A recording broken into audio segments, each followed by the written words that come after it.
Welcome back to the Sound for More channel. Today I have the pleasure, first of all, to record video number 100 on Drambo from BeepStreet, the modular groovebox, but also to show you the Spectral filter, which has been recently added in. Before I continue, I would like to remind my viewers to subscribe, as it helps with growing the channel. Additionally, if you would like to support what I do, then please do check the instruction contained in each video description. Thank you again. So I've just created a new project. Let's now show the keyboard here, and next we're going to click on the plus sign. Under generator we're going to bring in a flexi sampler, so we search for it and there it is, flexi sampler. We're going to click on load and load the loop which I already prepared, and we're going to change the mode to loop so that it will continue to loop.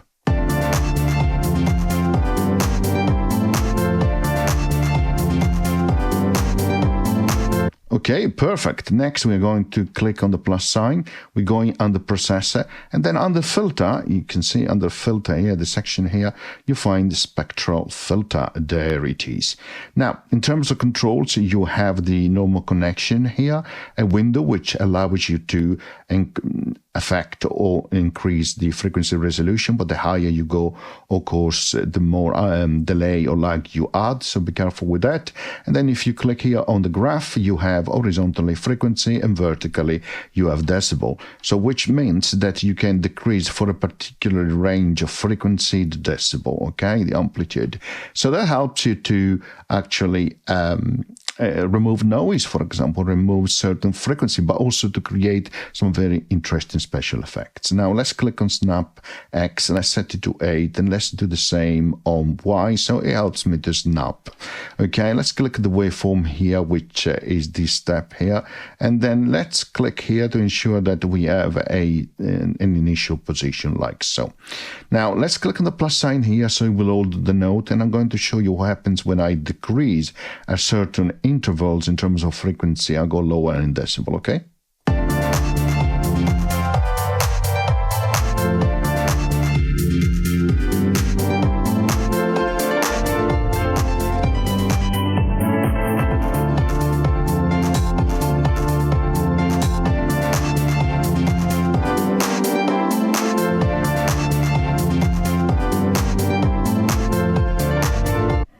Okay, so hopefully you can see the differences now. Okay, so let's start with decreasing this part here, like so.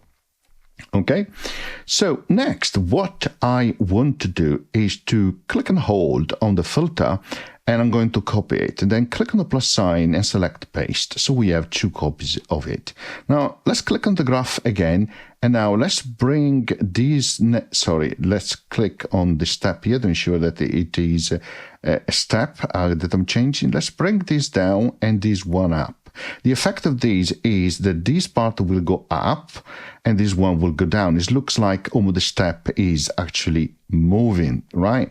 Now you have 2 filters, so what I would like to do now is switch between one to the other so that it will give you the effect of this gap here that is actually moving. Okay, in order to do that, let's click on the plus sign and let's go to mixer, and here you find under structure an interesting module called switch N to 1, many to 1. So we click here to reveal the window to add the module, and then we go to a modulator and we go right to the top, we select a mini LFO, okay, like so. Perfect. Okay, next we connect the index here to the LFO, so that will allow to change between these 2 input. We connect the first input here to the first filter, the second input to the second filter. Next we remove bipolar because we don't want to be negative, we don't need that, and we set it to triangle so it's better uniform in terms of switching between all of them. Now if I press again a key, you will hear the effect of switching between different inputs which come from different filters.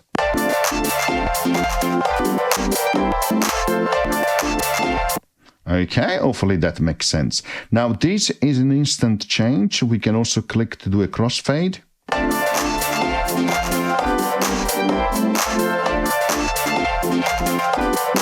Always smooth as well. Now let's increase, let's copy this last one actually. Oops, click and hold and select copy, and then review here and click paste again. Now ensure the connection, you see changed, ensure the connection is taken from the flexi sampler. Let's go inside here, change the waveform to that, and then decrease this part here, move this one up. Okay, next we go here, click and to add another input and connect that to the Spectral filter, the third one. Let's try.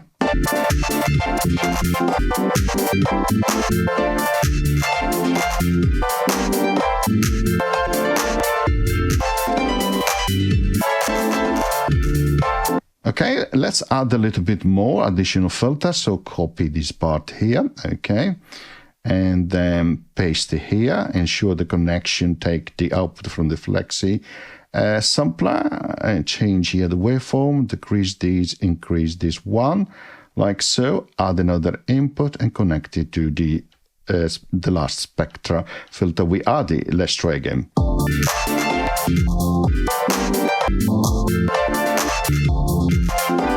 Okay, nice. Let's add one more. Paste, copy, and then paste like so. Establish the right connection. Then we go inside here and we lower these, increase this one, add an additional input here and connect it to the last Spectral filter. And let's try.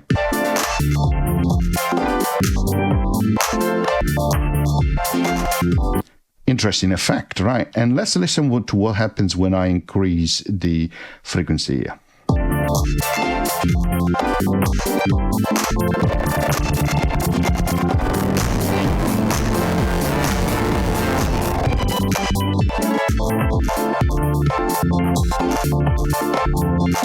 Okay, one interesting thing I like to do is to add actually a mixer here, like so, and then take the output from the switch here and also the output from the original sampler. And then what I like to do is switch between one to the other. So what I want to do is to, when this switches a maximum of volume, I want the flexi sampler to be 0 and vice versa. So I'm going to add here again and another modulator, okay, and a mini LFO, like so. We don't need it bipolar again. Let's have it triangle, and then let's connect this switch to the LFO and also this other one to the LFO.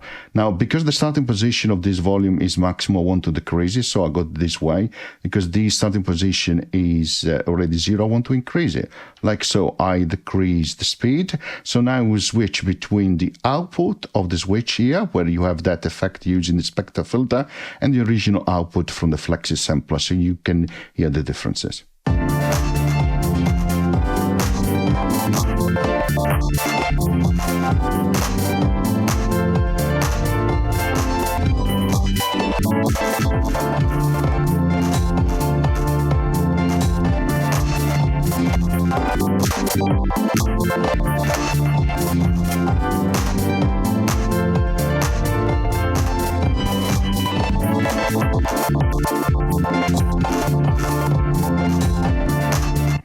Okay, so I hope you can hear that you can create some really magic effects similar to other products which are out there, which allows you to change either the pitch or add a delay, etc., like some of the magic plugin from GSDSP.